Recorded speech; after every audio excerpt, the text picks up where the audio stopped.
当那句我不能亲从角色口中说出时，屏幕前的观众几乎同时屏住了呼吸。这不是普通的拒绝，也不是简单的矜持，而是一种带着裂缝的情绪，一种让人无法忽视的心理暗示。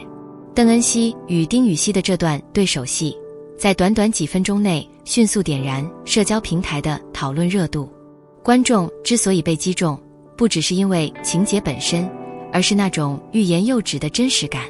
太多影视作品习惯用亲密戏来制造甜蜜，却忽略了人类情感中更复杂、更隐秘的一面，对亲密的恐惧。而这一刻，这种恐惧被精准呈现，甚至让人感到不安，却又无法移开视线。这种情绪的共鸣，恰恰说明当代观众审美正在改变。他们不再满足于表层的浪漫，而是渴望看到角色的心理裂缝、成长挣扎以及真实的情感困境。邓恩熙在这段表演中几乎没有夸张的肢体动作，却通过眼神与微表情构建出完整的情绪层次。他的角色看似温柔克制，但在面对亲密时却产生本能的退缩。这种后退一步的演绎方式，比任何激烈情绪都更有冲击力。他的眼神里不是拒绝，而是犹豫，是想靠近却又害怕受伤的矛盾。这种情绪的复杂性，让角色从甜美少女跃升为有创伤记忆的真实个体。更重要的是，他没有把角色演成冷淡或矫情，而是让观众理解，有些人拒绝亲密并不是不爱，而是太害怕失去。与之形成对照的是丁禹兮的反应，他没有强行推进剧情，也没有用情绪去压迫对方，而是选择停下来。这一停其实极具分量。在很多影视剧中，男性角色往往被塑造成主动强势的一方，但丁禹兮的角色却表现出一种罕见的尊重。他用沉默和眼神传递出理解，这种处理方式不仅让人物更立体，也让观众感受到一种成熟的情感态度。这种克制不是缺乏激情，而是更高级的表达。真正的爱从来不是占有，而是允许对方慢慢靠近。我不能亲之所以引发广泛讨论，是因为它触碰到了一个现实议题：亲密恐惧。在快节奏的社会环境中，很多年轻人渴望爱情，却又对亲密关系保持警惕。他们害怕受伤，害怕失控，甚至害怕被看见真实的自己。这种矛盾心理使得靠近变成一件需要勇气的事情，而影视作品如果能够真实呈现这种心理，就会自然引发共鸣。邓恩熙与丁禹兮的这段表演，恰恰把这种想爱又不敢爱的状态具体化，让观众在角色身上看到自己的影子。在过去相当长的一段时间里，甜宠剧之所以能够迅速占领市场，很大程度上依赖于高频率、只给式的亲密互动，拥抱、牵手、亲吻几乎成为推动剧情发展的快捷按钮。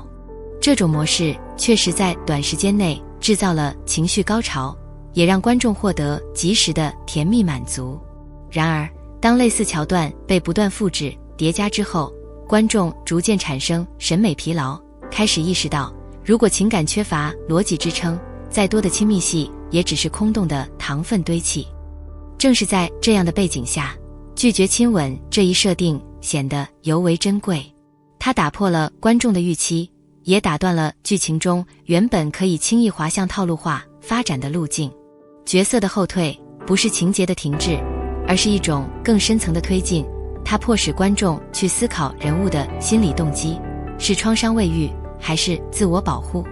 是尚未确认的情感，还是对关系边界的清醒认知？这种留白反而为人物赋予了更立体的生命力。更重要的是，当观众不再满足于他们有没有亲上，而是开始主动追问为什么不能亲时，观看行为本身已经发生质变。观众从被动接受情绪刺激，转变为主动参与情感解读。这种参与感大大提升了作品的吸引力与讨论度。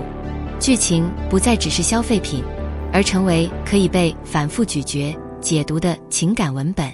从行业角度来看，这种变化意味着创作逻辑正在升级。编剧与导演不再单纯依赖外在行为制造张力，而是更重视人物内心的真实流动与情感递进。爱情不再是单线的甜蜜堆积，而是包含犹豫、试探、退缩与成长的复杂过程。这种转向不仅提高了作品的整体质量，也让演员有更多空间去展现细腻演技。可以说，不能亲的背后其实是整个行业的一次自我反思与进化。当甜宠不再只是甜，而是开始承载现实情绪与人性深度时，观众与作品之间的连接也将变得更加持久而有力量。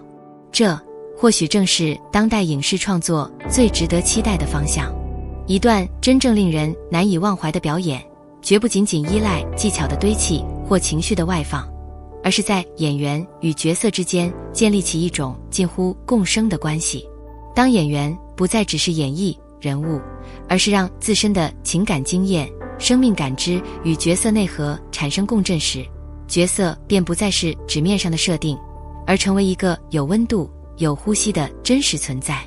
邓恩熙在塑造角色时，并没有选择用夸张来放大情绪，而是通过极具层次感的细节处理，将人物内心的波动一点点释放出来。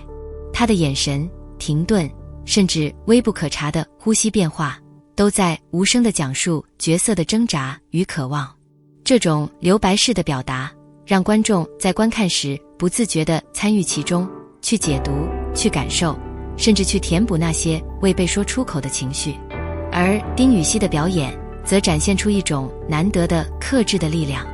他没有用强烈的情绪去推动关系的发展，而是选择尊重角色之间的边界，让情感在沉默与对视中自然流动。这种处理方式不仅让人物更具真实感，也让整段关系显得更加成熟而有分寸。正是这种相互之间的理解与支撑，使得整场戏摆脱了传统意义上的表演痕迹。观众看到的不再是演员在完成任务，而是仿佛窥见了一段真实发生过的情感片段。那种不经意的停顿，未说出口的话语，愈靠近又退后的瞬间，都极大地增强了代入感。因此，观众之所以会被深深打动，并不是因为剧情有多戏剧化，而是因为他们在这一刻选择相信。他们相信角色的情感是真实的，相信那份克制与犹豫来源于真实的人性。这种建立在信任之上的观看体验，正是当代影视作品最难能可贵的地方，也是其最具长久生命力的核心所在。或许这场戏真正重要的，并不是亲或不亲，而是它所传递的情感观念。爱可以慢一点，关系可以不完美，成长往往从面对恐惧开始。当影视作品开始探讨更深层的情感议题，观众也会在观看中获得思考与成长。这种双向推动，正是娱乐行业持续进化的动力。未来的作品如果能够继续深入挖掘人物心理，而不是停留在表面情节，那么观众与作品之间的连接将会更加牢固而长久。感谢你看到这里。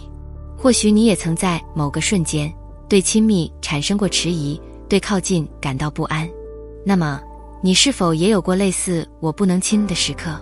你觉得真正健康的亲密关系应该是勇敢靠近，还是学会慢慢理解彼此？欢迎在评论区分享你的想法，让我们一起讨论。在不断变化的娱乐行业中，我们究竟希望看到怎样的情感表达？也别忘了关注与支持，我们一起见证更真实、更有温度的作品诞生。